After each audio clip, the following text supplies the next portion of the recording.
দণ্ডি কাটা সম্পূর্ণরূপে বন্ধ রয়েছে। ফেরিঘাটের যে সমস্ত চোখে একান্ত অনুরোধ, আপনারা নতুন করে আর কোনো দণ্ডি কাটতে দেবেন না। ফেরিঘাটে যে সমস্ত চোখে অনুরোধ, আপনারা নতুন করে আর দণ্ডি কাটতে দেবেন না।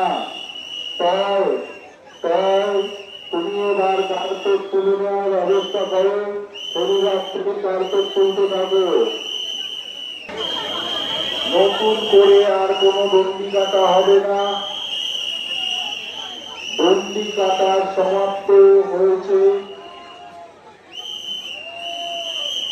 আবার সামনের বছর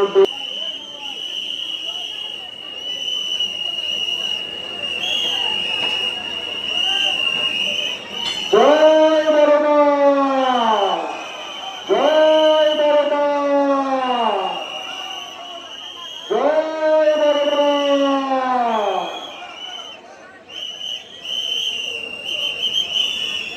তাই অনুরোধ